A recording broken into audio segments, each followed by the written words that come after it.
This isn't just a punchline, it's a brutal comparison about violence, censorship, and who gets silenced. Dave's not just pointing at hypocrisy, he's daring us to notice it. Is that crossing a line or exposing one? These are not good times for the blacks. I don't know if you know what I'm talking about, right? Police are killing us again. It's a very unfortunate set of circumstances because we were doing very well. You know, America has a racial hot seat. I think we can all agree that that's the truth. And we can also agree that that hot seat is traditionally occupied by African Americans in general, African American men in particular. Although I can see that in recent years, that seat has been occupied by Mexicans, and I dare say Arabs. And we, the black Americans, would like to thank you both for your sacrifice and your struggle. We needed a break. We needed a goddamn break. We all go through something, but at least I can leave my backpack someplace. If you Arab and forget the backpack, you got about 20 minutes before they send that robot to blow your shit up. You can kiss all that engineering homework goodbye, Fuhad. Now ISIS is #1 on the terrorist charts. And ISIS is fucking scary. Because if ISIS catches you, they're going to cut your head off. That's what they do. I've seen them do it. It was fucking awful. He looked right in the camera and say, "Obama, I am back." I saw that shit. I said, oh my God. Don't like it. How is this guy cutting people's heads off? I can't even post a dick pic, and this motherfucker is decapitating people. Huckleberry Finn is my name. What? Huckleberry? That's your real name? God-given. You know what? Just call me Jim. It's fine. I've been trying to repair my relationship with the transgender community because I don't want them to think that I don't like them. And you know how I've been repairing it? I wrote a play. I did, because I know that gays love plays. It's a very sad play, but it's moving. It's about a black transgender woman whose pronoun is sadly Nick. At the end of the play, she dies of loneliness because white liberals don't know how to speak to her. Speaking of I've also been working on a book, and this is true. I'm rewriting the American classic, Huckleberry Finn, from Nigger Jim's perspective. It's called The Adventures of Nigger Jim. That's how the book starts. Huckleberry Finn walks up to him and goes, "So you're Nigger Jim?" And he's like, "Yo, I just said Jim. What's your name, little buddy?" This isn't just a comedian bombing. It's Chappelle staring down a hostile crowd, walking the line between confidence and collapse. What really went wrong that night in Detroit? A moment where ego, pressure, and silence collide. I don't know if you ever saw on TMZ the big headline, Dave Chappelle, drunk on stage in Detroit. Well, if you saw it, I wasn't drunk. I had smoked some reefer with some rappers. I don't know if you know anything about hanging out with rappers, but their weed is very strong. Stronger than what I was accustomed to. The article goes on to say I was booed off stage, which is also incorrect. I was booed. I did not leave. It's a fucking nightmare. 2 puffs of weed, that's all it was. 2 puffs. I never had that happen where I take 2 puffs of weed. I looked at the guy next to me, I was like, I'm gonna bomb that. I can feel it. And that guy called my name, Dave Chappelle. He was like, now normally when you do a comedy show, you guys don't know what it looks like up here, but niggas be looking up at you like. That's how the show started. Didn't take long for the faces to switch up like, what the f-? Started looking amongst themselves. So I knew I wasn't doing good. I don't remember what I was saying. It just took one person to break the ice. It's a black lady with the Ford Motor shirt on. Stood up suddenly. "Fuck you, Dave Chappelle." I said, "Excuse me?" She said, "I worked all week for this shit, and this show sucks." And in a weird act of racial harmony, a conservative white guy stood up and backed her up. Yeah! The whole crowd banded together and started chanting, "We want our money back. We want our money back." I said, "Oh, shit." I snapped out of it. Good people of Detroit, hear me. Hear me now. You will never get your fucking money back. I said, I'm like Evel Knievel. I get paid for the attempt. I didn't promise this shit would be good. Boo, they said, "Fuck you." This went on for a long time. And then after the show, I felt so bad, I took half of the money from the show, thousands of dollars. I said, I'm gonna give this to charity. You know what I did? I bought $25,000 worth of bubble gum and drove around Detroit and handed it out to the homeless so they could chew it and still be hungry. I was very mad at Detroit that night because not only did I bomb, I had to go back to the very same room the next night and do it all over again. Fucking nightmare. That would be like if you were having sex with a woman and for some reason, this would never happen, but for some reason, she had a mouse trap in her pussy. You get caught in the trap. And then you gotta fuck her again tomorrow night. I'd still do it, but I'd be careful the next time. The old mouse trap in the pussy trick, eh? Dave Chappelle calls out Trump's Muslim ban with the kind of math you can't ignore, and the reality of it will shock you. I've never seen somebody in an office so high with the most just basic solutions. Like, we should not let any more Muslims in the country till we can figure out what's going on. Did he just say, figure out what's going on? Who doesn't know how to do basic math? Let's count it out, okay? There's been 17 mass shootings in the United States. 4 of them were done by Muslims. None of those 4 Muslims were from any of the 7 countries in your ass original band. And since he brought it up, the other 13 shootings were done by the Tiki Torch whites. And you don't see me trying to ban white people from the show to keep the rest of the audience safe. It's a terrible idea because it's mean and it's racist. And most importantly, it would be catastrophic to my bottom line. If there were no white people here tonight, I might leave this bitch with $1,800. This isn't just a joke about vaccines. It's Dave Chappelle confronting deep mistrust, medical racism, and fear rooted in real history. Let's unpack why this hits differently. But you tell me, is he joking or just telling the truth in disguise? Last month on the front of the New York Times, the measles was a headline. I had to check the date of the paper. I was like, measles? What is this, 1850? What the fuck is this? Why is measles in the news? Turns out they were trying to decide if mandatory vaccinations for children is the way we all want to go. Any thoughts? I'm sorry, ladies and gentlemen. I don't know. I don't know about this one. First of all, black people generally don't trust doctors. After the Tuskegee experiments and all that shit.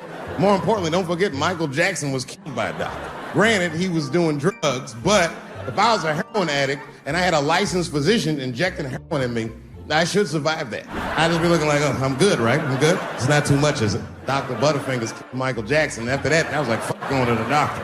The fuck am I getting my kids vaccinated for an old-ass disease like measles? This is ridiculous. You might as well give them a diarrhea shot if you're so worried. Diarrhea has a bigger body count than the measles do. Well, diarrhea is funny today, but 100 years ago, if your ass had diarrhea, you were a goner. There was like a 0 chance of survival. You get that first squirt, uh-oh. Gotta start getting my affairs in order. I don't have much time. It's diarrhea. It's very serious. You just watch your buddy slowly die in a pool of his own shit. I give up diarrhea.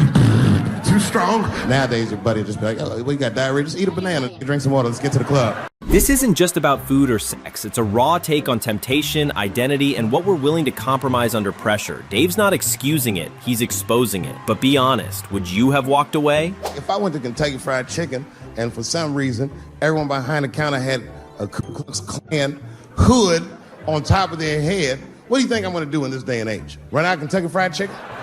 Not if I'm hungry. I'll go straight to the front. Hey man, let me get a 2-piece. I don't give a fuck what he says. You want a biscuit with that, nigger? I thought it came with a biscuit. What's all this attitude? I want a 2-piece. Chop, chop. You know what it is. But I'm not gonna be mad. Why would I be mad? He's the one that's gotta work at Kentucky Fried Chicken, not me.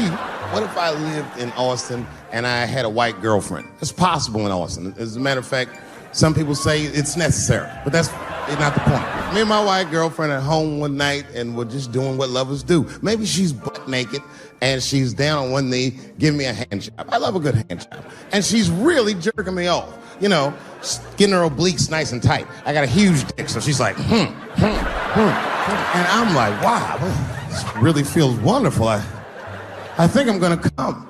And then she looks up at me and goes, come in my face, nigger. I know, that's a tough one. But what do you think I'm gonna do? Hey! That's no time for integrity, ladies and gentlemen. I'm busting that nut. Watch how Dave Chappelle revisits his roughest childhood memories and finds humor, pain, and unexpected wisdom that only a father could give. If you're in a group that I made fun of, then just know that I probably will only make fun of you if I see myself in you. I make fun of poor white people because I was once poor. And I know that the only difference between a poor black person and a poor white person is that a poor white person feels like it's not supposed to be happening to them. I know what it's like to have a cold house. I wasn't allowed to touch the thermostat growing up without asking my father. And it would be fucking freezing in the house. I'd be like, Dad, please, can I please just turn the heat up to like, I don't know, 32? Nigga, it's really cold. And my dad would say, just put more clothes on, David. Got all 3 of my outfits on, nigga. When you look at me, I'm freezing up here. And he said, just don't think about how cold you are, David. And I said this, I didn't say it to him, but I said it in front of him so he could hear it. I said, I fucking hate being poor. And my dad got really upset. He didn't scream or holler, that wasn't his way. He just threw his newspaper on the floor and he said, David, you are not poor. He said, poor is a mentality. He said it's a mentality that very few people ever recover from. Don't you forget it, son. You are broke. He said, these are just financial circumstances that I hope to overcome one day very soon. And I said, well, Dad, whatever you want to call this, it's wildly uncomfortable. There was a big dance coming up in the middle school. I was 12 years old. I said, Dad, can I go to the dance? He said, of course you can go to the dance. I want you to get out and meet some more kids. I said, great. It costs $3 to get in. And my dad said, ooh. Sorry, son, I don't have it. I was like, what the fuck? You don't have $3? Well, then how are we alive, Dad? Wish I found some way out of this hell.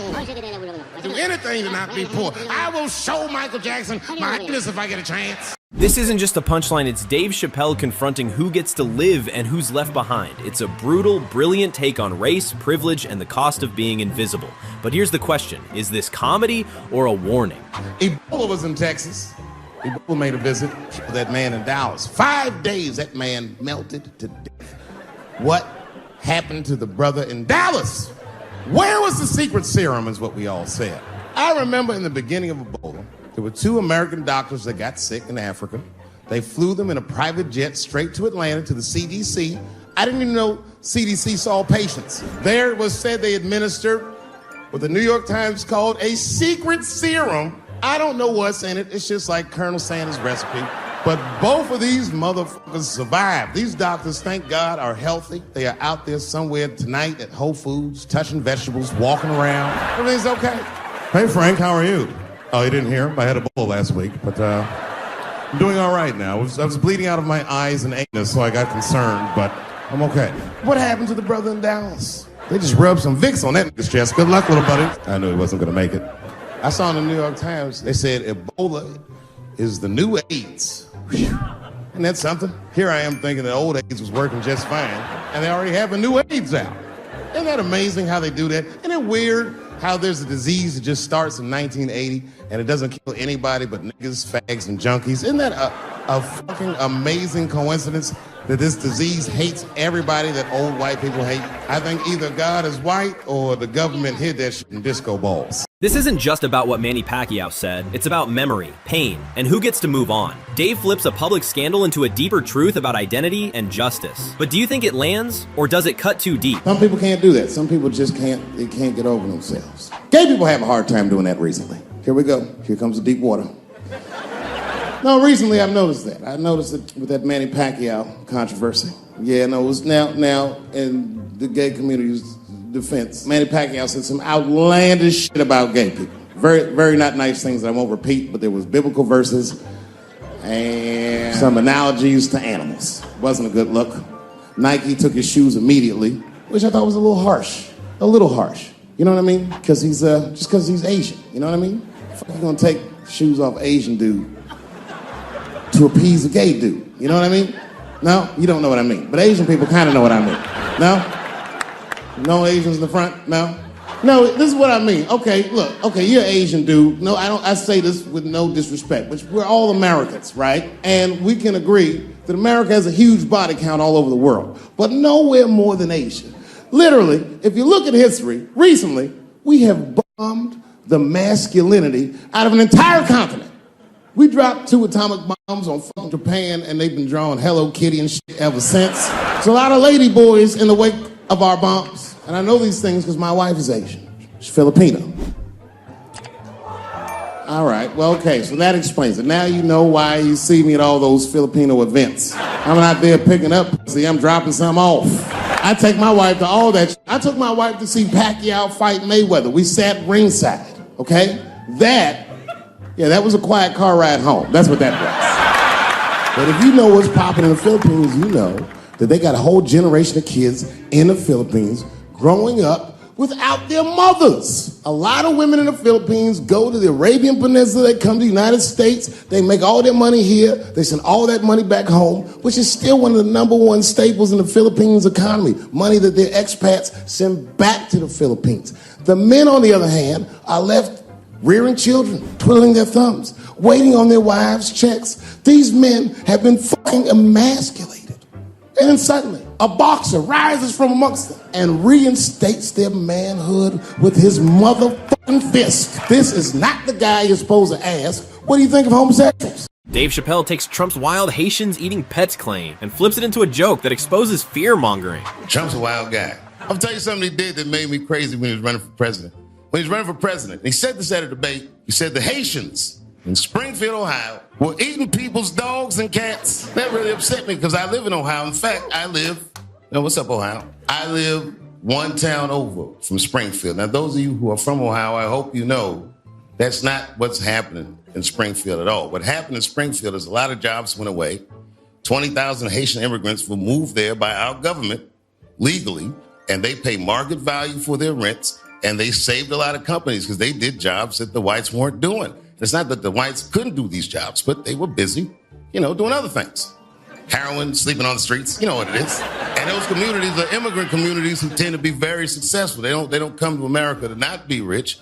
And when he said that community caught hell. There was like a jealousy that ran through the community, and there was nothing I could do about it.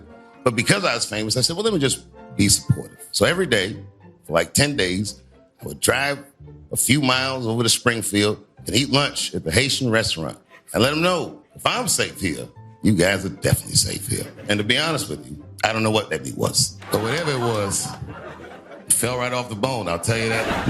Now I'm even getting nervous in Ohio. Like, I might leave with the Haitians. Now, I'm serious, man. You know what it is, man? It's just no fun being famous anymore. It's like y'all made it scary. You know what it feels like being famous? And scary is the right word. It feels like, and I'm not being dramatic, it feels like I'm storming the beach of Normandy, World War II. But I got to keep a happy expression on my face all the time. So imagine, all the danger storming the beach, but I still look like this. The bullets are whizzing by and stuff is exploding. I'm just like... And then every once in a while, something terrible happens. Pow! And I'm like, oh no! Puffy got hit! And Puffy be like, oh, keep going, Playboy. I kicked the bitch in the face and forgot about it. I've been in trouble in my day. Well, I've been in a lot of trouble in my day, but man, let me tell you something. This guy, Puffy, buddy, this guy is in an enormous amount of trouble. I don't think I've ever seen anything like this. They got this guy in a RICO case by himself. What sounds like a ridiculous bus story is really Chappelle's take on fear, power, and how one line can flip a crowd. We'll unpack the setup, delivery, and psychology. So you decide, brilliant comedy or too far. I was on a bus that was held hostage 45 minutes. It wasn't life-threatening. I don't want to give you that impression. It was a dude jerking off, but the shit was scary, son. It was scary. Right before it happened, I was on the bus smoking a cigarette. It's a long story. It's not the coolest shit I ever did. And people freaked out. Sir, put that goddamn cigarette out, okay? This is everybody's air, sir. I flicked it. I didn't want any trouble. And just at that moment, coincidentally, this homeless dude, out of nowhere, pulls his dick out. Started beating off. And I was furious. Because nobody said shit to this guy. They were just looking like, I was the only one on the bus that had the balls to say anything to him. And it's not even like I was brave, really. It was that, I was sitting next to the motherfucker. I had to say something. Come on, dog, you hit my elbows. Stop. Son, stop. That's all I said. I didn't want to say too much. Guys beating off on the bus means there's something wrong with this motherfucker. He's not wrapped so tight. I didn't want to push him over the edge. As soon as I said something, all these dummies on the bus, now they're brave. He's right. Put your goddamn cock away. I don't want to see this anymore. I don't want to see it either. Yeah! Now the guy flips out. All right, everybody, back up. Back the fuck up. I tried to be nice about this. Now everybody freaks out. Oh my God, it's a biological attack. Oh. I'm caught in the middle. I can't lose my cool. I said, hey, everybody, just calm the fuck down or you're going to get me shot. So just be cool. Let's do what this man says so he'll leave us alone. Now everybody gets quiet. That's better. And then he started walking up and down the aisles, just terrorizing us. And then he starts making demands. You in the pink shirt, squeeze your tits together. Oh God, no. You! Stick your finger in your butt! Why? Oh God, why is this happening? Oh God, oh God. He was working my way. It was tight. Just that minute. I got saved, dudes. I was so lucky. This guy at the other end of the bus, he snapped. He lost his mind. I seen it happen. Ah! He screamed out, rush him!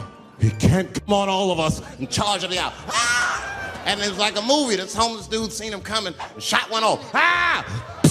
This isn't just a wild weed story. It's Dave Chappelle using humor to flip racial stereotypes, poke at cultural differences, and show how far people will go for a laugh. I'll break down why it hits harder than you think. But tell me, is this pure comedy genius or just too far? I got a lot of things to talk about tonight. First of all, I've stopped smoking weed. With black people, you didn't let me finish, motherfuckers. God damn. I'm sorry, black people, to break the news so publicly, but I can't smoke with you anymore. Every time I smoke weed with my black friends, all you talk about is your trials and tribulations. I'm sick of that shit. I got my own problems. That's a waste of weed. I'm smoking weed to run away from my problems, not take on yours. From now on, I smoke weed exclusively with white people. Calm down, motherfuckers. You win by default. You got good weed conversation. All white people talk about when they get high is other times that they got high. I can listen to that shit all night. Dude, remember at Frank's last week? It's fucking smashed, man. And catalogs everything they drink. 2 shots of Jaeger, tequila, 4 bong hits, man. That shit is great. Only bad part is you cannot pass out around white people. Every time white dudes pass out around each other, they always do some borderline gay shit when the guy's asleep. Frank fell asleep, so he like stuck a carrot in his ass and put shaving cream on his balls. Like, why, motherfucker? Why would you do that to a friend of yours? He trusted you enough to sleep around you. You gonna put a carrot in his ass? Is that nice? I tell you right now, if I put a carrot in a black dude's ass, a nigga will kill you when he wakes up for some shit like that. That is an automatic death sentence on the street. It's a rap for you. I'm gonna kill that motherfucker. I thought y'all was friends, baby. What happened? I fell asleep at his house, right? We was drinking, and I fell asleep at his house, and while I was sleeping, right? I'm just gonna kill that motherfucker, all right? That's all you need to know. And fuck carrots. But everybody's getting along. I see that shit. I see it all around. Blacks and whites don't fight so much. You know who don't have no beef with anybody is Asian people. I see how y'all be doing. Y'all just lay in the cut. Only people Asian people beef with is other Asian people. Like if you call a Korean guy Chinese, I've done this. They will flip out. Hey! What make you think I'm Chinese? I am Korean. I look Chinese. Yes, motherfucker, you do look Chinese. That's why I said it. It's an accident. To the untrained eye, you all look Chinese to me. It's a mistake. I'm not trying to offend you. Some people say all black people look alike. We don't get bent out of shape. We normally just call those people police, okay? This isn't just a joke about an old friend coming out. It's a deeper look at how masculinity, memory, and discomfort collide. Dave isn't mocking. He's navigating something real. But did he cross the line or just say what others won't? Well, I had a friend from high school. Now, in high school, this guy was a thug, right? He was a fucking dope boy. He did it all. He's a wild dude. People used to be very scared of him. And then after high school, word on the street was he'd come out the closet. I personally didn't believe him. I bring him up because last year, he calls me out of the blue like, yo, what's up, man? I got your number from so-and-so, and I heard you're gonna be in New York doing a show. Could I get some tickets? I was like, fuck yeah, get some tickets, man. How you been? He said, well, we'll catch up at the show, man, but yo, I appreciate it. I'll see you soon. I said, all right, man, take care. And I was about to hang up, and I couldn't resist. I was just like, hey, I heard you was gay. What's going on with that? And I wish I didn't ask, because he sounded like he was dying to talk about that shit. And he had a long story about it. And it's not that I didn't care, but I was, I don't like talking on the phone. I was watching TV at the same time. So I just wasn't really paying attention like I should. But I was trying to sound supportive, but I didn't really know what to say. So I was just like mumbling throughout this conversation. I just be like, you gay, man. You just gay. Like, this went on for a while. And then finally I had to say something like definitive to get him off the phone. And I was like, hey, man, you know what? Don't let people get you down, all right? And the next time someone tries to make you feel bad about yourself, just remember, everybody fucks funny to somebody. He didn't like that shit. He's like, what the fuck does that mean? I said, huh? He said, you saying I'm funny, motherfucker? I said, no, that's not what I'm saying. I'm saying everybody's different. He said, you ain't say different. You said funny. What's so fucking funny about the way I fuck? And I said, hey, man, I fuck feet. He said, what? Oh, this is not a joke, ladies and gentlemen. I get women to squeeze their feet together like this, and I fuck them right in that little space in their feet. But you can't build a community behind that shit. There's no flag for us. That shit made them laugh. And the next day, after the show, I saw him backstage. He was like, yo, what's up, man? I'm like, oh, shit, what's going on? And he had his buddy with him. He goes, Dave, I want you to meet Manuel. Manuel's my fiance. We're in New York getting married because it's legal here. I said, well, congratulations, fellas. And Manuel was like, gracias. And he went to go get some drinks. And then my buddy looked at me. He was like, so, Dave, what do you think? And I started mumbling again. You're gay, you know, you're just gay. I said, yeah, I'm a little nervous about getting married, man. It's a big step. I said, yeah, it is. It's a big step. He said, well, you've been married for a while. You got any advice for us? No, I'm married to a woman. Sorry about that. And they corrected me. He said, no, you married the person that you love. So it's essentially the same. I said, you know, man, the problem with that statement is that it makes the assumption that I love him. This isn't just about wild movie ideas. It's Dave pushing the boundaries of culture and comedy, flipping stereotypes on their head. I'll break down why these pitches matter, but what do you think? Clever satire or crossing the line? I was sitting back there, I'm smoking, drinking with the stars, and then 2 Hollywood movie producers came over right to me. Oh my God, Dave Chappelle, said the leader one. He was obviously gay. Some guys you can just tell. The other one seemed like a money guy, like maybe he was from Texas or some shit. But the gay one was definitely the leader because he did all the talking. And then he hit me with, so David, do you have any movie ideas that you would like to pursue? The truth is, I don't. You're not supposed to tell motherfuckers you don't have ideas. I was like, yeah, man, I got plenty of ideas. And he called my bluff. Really? Like what? Huh? And then I just started making up shit that I thought maybe he'd like to see. I said, I have a superhero idea. He goes, really? I go, yeah, he's a gay superhero. He was like, really? What's it called? Huh? It's called Same Hero, New Boots. It's about a gay sous chef in San Francisco. He gets bit by a radioactive rat on his shift when he's taking out the trash and is blessed with powers beyond his wildest dreams. Supersonic, gay kind of powers. And he starts saving everybody in San Francisco. But at first, he only saves gay people. Later, he saves everybody, and the whole city just falls in love with him. The only problem is, no one remembers him when he saves them. Well, I don't understand. Why wouldn't they remember him? I said, because, dummy, he's gay. He keeps changing his outfit. People come up, thanks for saving, mister. What's your name anyway? And he's like, same hero, new boots, and that motherfucker flies away. He's like, I like it a lot. The Texan didn't like that shit at all. He was upset.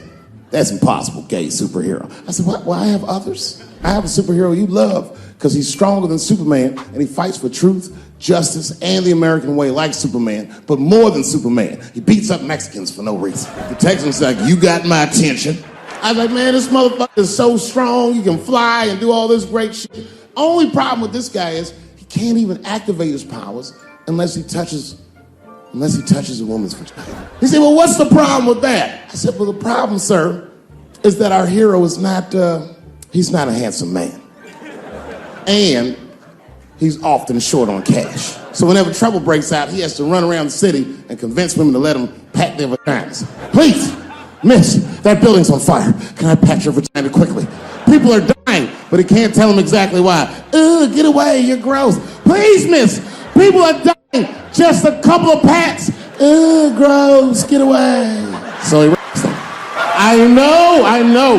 That's the dilemma for the audience. Because he raps, but he saves a lot of lives. This isn't just a funny story. It's Dave exposing how hate hides behind the smallest things. When a snowball turns into a felony, it shows the sharp edge of racism in everyday life. But here's the question. Is Dave calling out injustice or just making us laugh to cope? I was walking with my sister. Now, my sister was dressed in all Muslim garb, as were her children. And I was dressed as Dave Chappelle. And we were walking and just talking about something, and a car sped around the corner, and the window came down, and somebody threw a snowball and hit me right in my shoulder. I didn't know what was going on. Why was this happening? Because I'm black, because she's Muslim, because I'm Dave Chappelle. I couldn't tell. I knew it was premeditated, because who the fuck has a snowball in a warm car? But I didn't think it all the way through, lady, because he went around the corner and got stopped at a red light. He was caught in the traffic. So then I ran out into the street, and I just tapped on his window. Hey, my man, can I just talk to you guys for a second? come on out for a second. I just want to talk to you. There's 4 young white dudes in the car. They were like, just chill, bro. I said, relax. I just want to talk. Now, this is an old black trick. Really, I didn't want to talk. I was going to fuck them up. If you're ever caught in traffic and the black guy starts saying he just want to talk to you, don't open the door. And even if he's me, smiling at you. And they were like, chill, bro, just chill. And then the one guy in the back seat, I don't know what, he was just cockier than his friends. He was like, fuck it, man. I'll get out the car. And I started yanking on his door. Let me help you, motherfucker. Let me just help you out. And I didn't notice his window was down. And he threw a snowball that hit me right in my chest. Bow. He said, fuck you fucking nigger. And then the light turned green and they sped off. And I smiled from ear to ear. I looked at my sister and she said, I got the plates. And I was happy as shit because throwing a snowball at a motherfucker is a misdemeanor assault. But if you call him a nigger when you do it, that's a felony hate crime. And me and my sister start dancing. We gonna send this motherfucker to jail. This is how Dave Chappelle turns the Juicy Smollett scandal into pure comedy, exposing why the story never added up in the first place. Juicy Smollett is a very famous French actor, and he became famous on a show called Empire. He was the victim of a racist and homophobic attack. You see, Juicy Smollett is gay and he is black, not just French. When he's walking down the street late at night, 2 white men came out of the shadows with MAGA hats on, beat him up, tied a rope around his neck, called him all kinds of niggas, and put some bleach on him and ran off into the night. This shit was like international news. And everybody was furious, especially in Hollywood. It's all over everybody's Twitter feed and Instagram page. Justice for Juicy and all this shit. The whole country was up in arms. He was talking about it all the time on the news. And for some reason, African Americans, we were like oddly quiet. We were so quiet about this shit that the gay community started accusing African American community of being homophobic for not supporting him. What they didn't understand is that we were supporting him with our silence. Because we understood that this nigga was clearly lying. He said he's walking down the street in Chicago and white dudes come up to him and say, hey man, aren't you that faggot nigger from Empire? Does that sound like how white people talk? No white people, they don't talk like that. Are you that faggot nigga from Empire? They would never say that. It sounds like something that I would say. If you're racist and homophobic, you're not even gonna know who this nigga is. You can't watch Empire. Black people never feel sorry for the police, but this time we even felt sorry for the police. Can you imagine if you was a police veteran taking this kid's police report? Okay, Mr. Smollett, please tell me what happened. All right, 2 a.m. You left the house at 2 a.m. It's minus 16 degrees. And, all right. You were walking. All right. And where were you going? Subway. Sandwiches? That's when the men approached you? Did you see them? Do you have any? Okay, what they have on? MAGA hats. MAGA hats on in Chicago. Excuse me 1 second, Mr. Smollett. Frank, come here for a second. Find out where Kanye West was last night. This is Dave Chappelle turning a $5 dumpster story into comedy that exposes America's double standards better than the news ever could. Anyone that knows anything about Ohio knows that even the word Ohio is an old Native American word. It means literally land of poor white people. And I don't know what's going on down here, but in my experience, poor white people love, and I mean they fucking love heroin. They can't seem to get enough of it. I didn't even know what I was looking at first. I was just driving like, why are all these white people so sleepy out here? It's really bad. As a matter of fact, I was coming out of a nightclub the other night in Dayton, and I'd parked my car in the alley, and no one was out there. I didn't have no bodyguards or nothing. I was home. I figured everything was fine. And as soon as I opened my car door, all by myself, suddenly one of these heroin-addicted whites just pops out of a trash can. It scared the shit out of me. I screamed, ah! And then I realized it was a woman. She was fucked up. She's like, hey man, relax, okay? I'm sick, all right? I need some drugs, man. Please, I'll suck your dick for $5, man. I was like, ugh. Obviously, I'm joking. This opioid crisis is a crisis. I see it every day. It's as bad as they say. It's ruining lives. It's destroying families. Sadly, you know what it reminds me of? Seeing it? It reminds me of us. These white folks look exactly like us during the crack epidemic. You know, it's really crazy to see. And all this shit they talk about on the news about how divided the nation is, I don't believe it. I feel like nowadays we're getting a real good look at each other. It's wild because I even have insight into how the white community must have felt watching the black community go through the scourge of crack, because I don't care either. Charlie Kirk was alive and well. This is another reason it's hard to talk in America, because, you know, if you talk for a living and see Charlie Kirk get murdered that way, I'm gonna be honest, I was shook. Charlie Kirk is the wholesome white guy, and they killed this motherfucker. I said, these whites, we've never seen him like this. They're playing for keeps. And then remember the next day in the news, when all the information was still shoddy, they came out, they were like, apparently there were transgender messages inscribed on the bullets. I was at home like, oh no, I'm Dennis Fried Chicken. One of the bullets had Bella Chow, Bella Chow, Bella, Bella, Bella Chow written on it. I was at home like, I'm gonna need to see these bullets. How the f is this nigga writing whole paragraphs on bullets? How big are these bullets? What is this nigga, a watchmaker? He can inscribe all this shit on a bullet? But I'm not sure what it means. And I'm not sure I believe what they say it means. I'll tell you what I don't believe. And the whites were quick to say this. They said, Charlie Kirk is this generation's Martin Luther King. No, he's not. And this is why I feel for Charlie Kirk's fans, because I know what it's like to see someone you look up to and admire gunned down by a fucking nobody.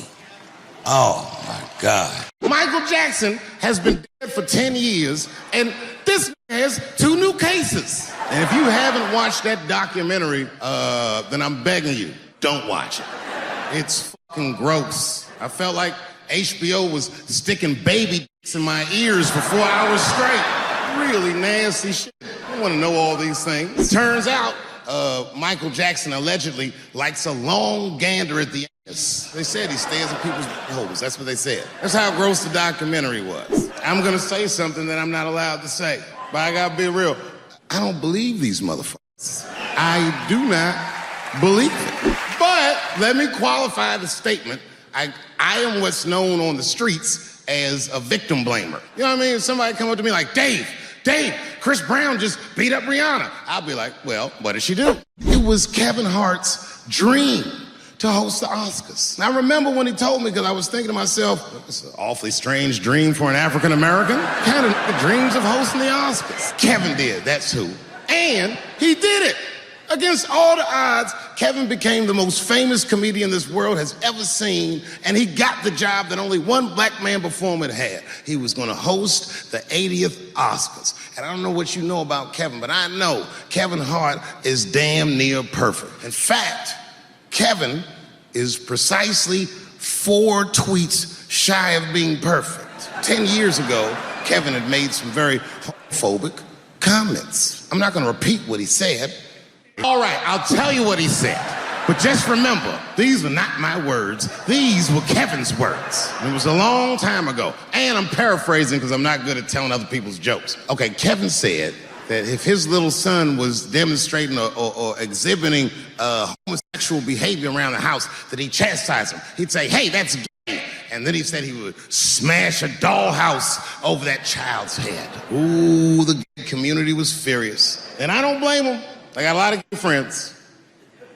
And all of them, 100% of them, all have told me fucking horror stories about the shit they had to go through just to be themselves. Crazy, crazy stories. And in all those stories, I gotta say, not one of them has ever mentioned anything like their father smashing a fucking dollhouse over their head. Because clearly Kevin was joking. Think about it. You would have to buy this nigga dollhouse to break it over his head in the first place. The gay community was upset, and then they put so much pressure on the Academy of Motion Pictures and Sciences that they went to Kevin and said, if you don't apologize to that community, then you cannot host these Oscars. And then Kevin said, fuck it, I quit. And then he went on every talk show in America and apologized for 6 weeks. First of all, I didn't even know Kevin was as successful as he was. I found that shit out the hard way. I was at home and my son busted and he said, Dad, I need $250. He's only 12 years old, so I freaked out. What's going on? Is somebody trying to kill you? He said, no. Kevin Hart's coming to town and I wanted to see his show. I said, well, how much are the tickets? He said, they're $125. I said, God damn, mine are only $80. I said, well, why do you need $250 then? He goes, because I want to go with you, Dad. Please. So I took him to the show. And we sit right up front. Then Kevin takes the stage. Crowd goes nuts. Thousands of people. I was furious. The longer the show went on, the madder I got. It was maddening. These people were fucking holding their stomachs. My son was slapping his knee. I'm like, I do this too. Kevin says, good night. The crowd goes crazy. And then everyone starts walking to his door and the lights come on. People are pushing past me and nobody's recognizing me. I'm like, man, this place sucks. I said, come on, son, let's get out of here. And then my son looks back at me and he says, Dad, please, I have to meet him. I was like, oh my God. So I took him backstage and one of Kevin's goons opened the door. Hey, what's up, Dave Chappelle? What you doing, man? It's good to see you, brother. Just then Kevin came around the corner to see who it was. What? Oh, shit. What's up, Dave? Come on back. I was just about to have dinner. I don't know if you guys ate, but you're welcome to join me if you like. And then my son pushed past me some cold. He goes, actually, Mr. Hart, we haven't eaten in several hours. It was Tuesday night. This motherfucker was having Sunday dinner. It was steaks, chops, corn with butter all over it. My son was eating all fast, embarrassed me. I was like, slow down, son. And I looked over in the corner and there was a box, custom-made jerseys for the local team. And on the back, they stitched on the K Hart. Kevin saw me staring at that box, and he went over and grabbed one of them jerseys, walked right to my son. He said, hey, little man, I want you to have this. And my son was like, thanks, Mr. Hart. This is when I got mad. He goes, if your father ever makes you mad, put that on. They have a department that's called Standards and Practices. This is the department that tells you what you can and cannot say on television. And if you're doing your job well, you should never hear from them. But if you're making a Chappelle show, you'll hear from these motherfuckers all the time. And remember, this is 15 years ago. I made a mistake. I didn't even know I had done anything wrong. I had written a sketch that had the word in it. So I had to go to Standards and Practices. They called me up. I don't know why they're calling me, but I like the lady that runs the department. She's usually really fair and was one of my favorite people I've ever worked with. So she sits me down. We have a nice conversation. She tells me, oh, the sketches are great. I go, oh, fantastic. Well, then why am I here? She said, because, David, there's no way that you can ever say the word it on our network. I didn't know I did anything wrong. I didn't try to defend myself. I said, all right, fuck it, I'll take it out. Have a good afternoon. And as I was leaving, it occurred to me, hey, Renee, quick question. It's just a question. Seriously, I want to know, like, why is it that I can say the word nigger with impunity, but I can't say the word f***ing? And she said, because, David, you are not gay. I said, well, Renee, I'm not a nigger either. What I didn't realize at the time and what Kevin had to learn the hard way is we were breaking an unwritten and unspoken rule of show business. And if I say it, you'll know that I'm telling you the truth. The rule is that no matter what you do in your artistic expression, you are never, ever allowed to upset the alphabet people. You know who I mean. Those people that took 20% of the alphabet for themselves. I'd say the letters, but I don't want to conjure their anger. It's too late now. I'm talking about them L's and them B's and them G's and the T's. You'll be surprised. I have friends, all kinds of letters. Everybody loves me and I love everybody. I got friends who are L's, I got friends who are B's, and I got friends who are G's. But the T's hate my fucking guts. And I don't blame them. It's not their fault, it's mine. I can't stop telling jokes about these. I don't want to write these jokes, but I just can't stop. She said, my people have struggled for decades, honey. Decades. And I looked at them black dudes like, is there anything you niggas need to tell this bitch? Clifford.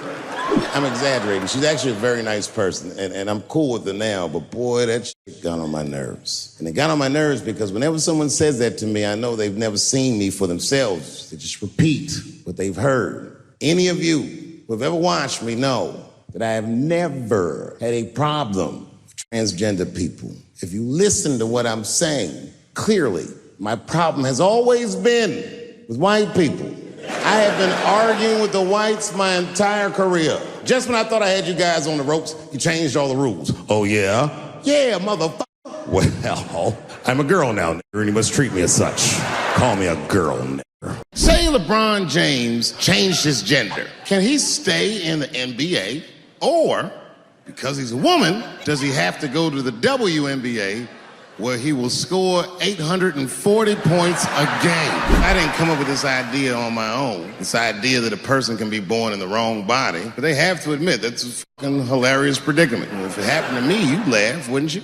That wouldn't be funny if it happened to me? What if it did? What if I was Chinese, but born in this nigga body? That's not funny. And for the rest of my life, I had to go around making that face. Hey, everybody, I'm Chinese! And everyone get mad. Stop making that face. That's offensive. What? This is how I feel inside. Hey, y'all, let's all go to the strip club and get our dicks hard together as a group of friends. Drive home in a quiet car and not talk about any of the things we've seen or done. No, I go by myself. But my wife doesn't understand why I go to the strip club. It has nothing to do with sex, you understand? I need a pinch of sexual energy in the room to relax, but it's more about being out. I like the music. A few chicks in there, it just makes you feel good. But I'm not trying to like socialize or meet anybody. You know, sometimes I go to the strip club and I bring a book. I do. And I sit right by the stage because the reading like is better.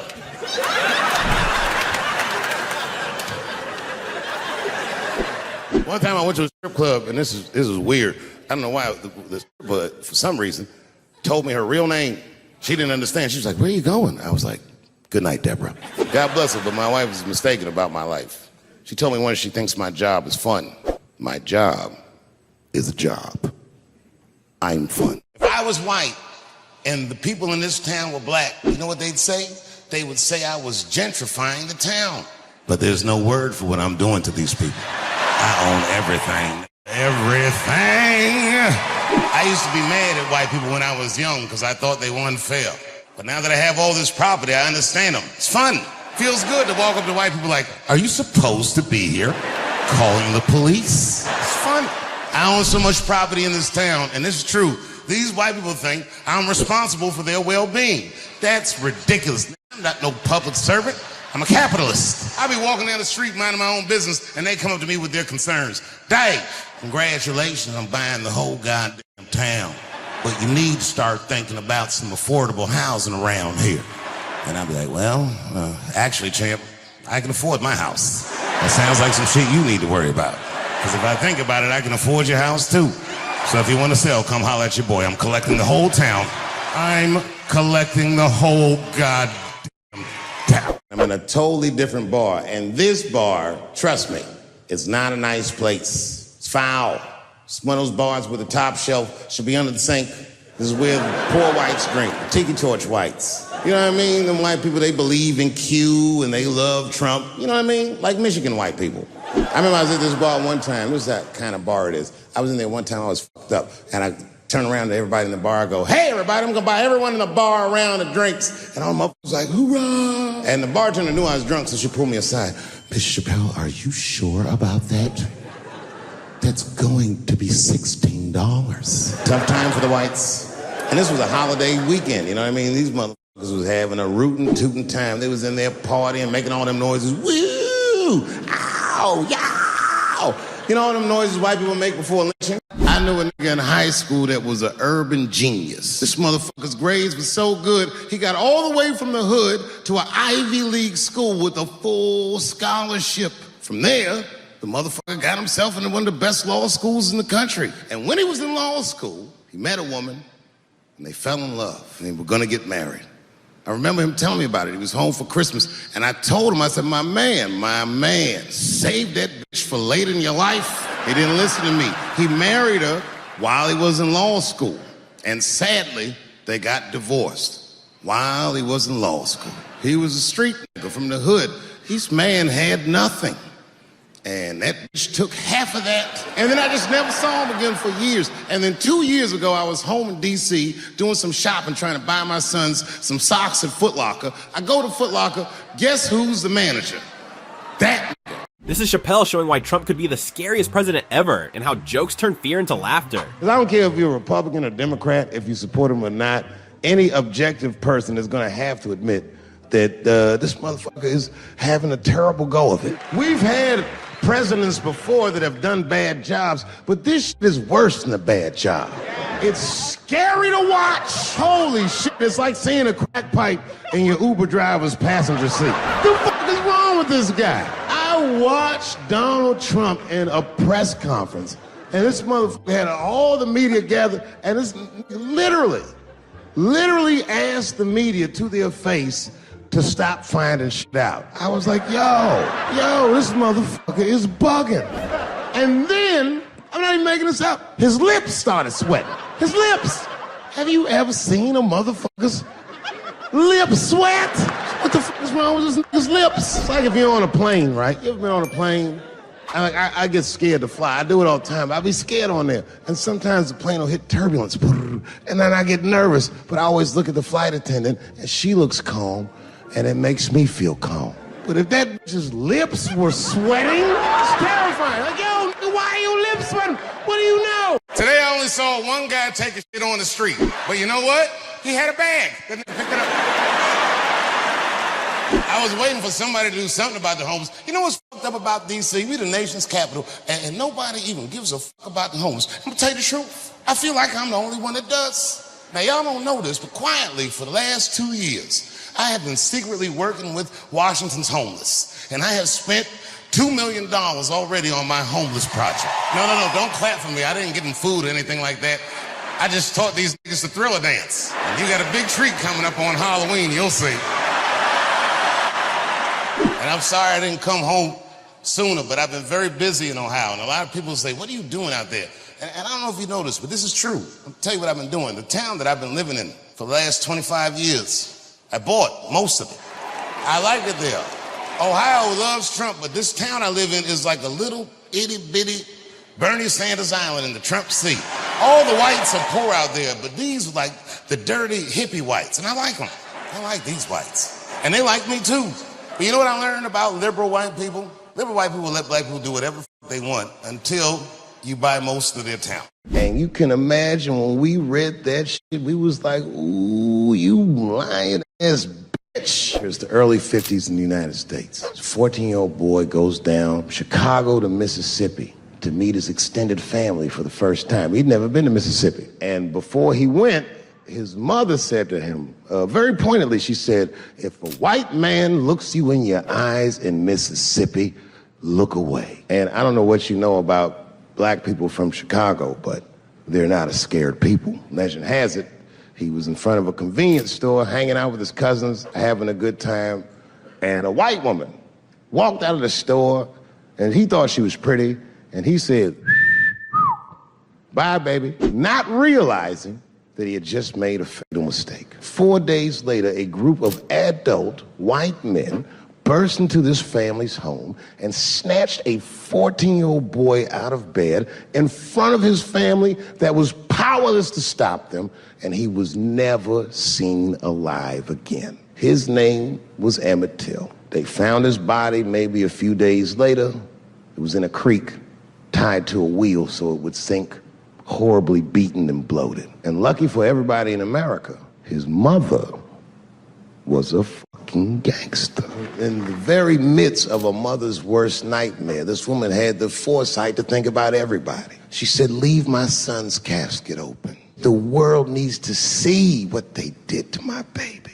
And every publication here in the United States, from Jet Magazine all the way to the New York Times, had this boy's horribly bloated body on its cover. And if our civil rights movement was a car, this boy's dead body was premium gas. This was a very definitive moment in American history where every thinking and feeling person was like, ugh, we got to do better than this. And the reason that I bring that up tonight and why it's relevant now is because less than a year ago, the woman that he allegedly whistled at admitted on her deathbed that she lied in her court testimony. It was clearly Jim Carrey. I could look at him and I could see he was Jim Carrey. Anyway, I say all that to say That's how trans people make me feel. Jim Carrey is talented in a way that you can't practice or rehearse. What a God-given talent. I was fascinated with him. And Norm knew that. And he called me up and he goes, Dave, he says, I'm doing a movie with Jim Carrey. Do you want to meet him? And I said, fuck, yes, I do. And it was the first time I could remember since my father died being excited. And the movie was called Man on the Moon. I didn't know any of this. And in this movie, Jim Carrey was playing another comedian I admired, the late, great Andy Kaufman. And Jim Carrey was so immersed in that role that from the moment he woke up to the time he went to bed at night, he would live his life as Andy Kaufman. I didn't know that. When they said cut, it was still Andy Kaufman. So much so that everybody on the crew called him Andy. I didn't know any of that. I just went there to meet him, and when he walked into the room where we were supposed to meet, I screamed, Jim Carrey! And everyone said, no, call him Andy. And I didn't understand. And then he came over and he was acting weird. I didn't know he was acting like Andy Kaufman. Just like, hey, how you doing? And I was like, hello. Andy? In hindsight, how fucking lucky am I that I got to see one of the greatest artists of my time immersed in one of his most challenging processes ever. Very lucky to have seen that. But as it was happening, I was very disappointed because I wanted to meet Jim Carrey and I had to pretend this was Andy Kaufman all afternoon.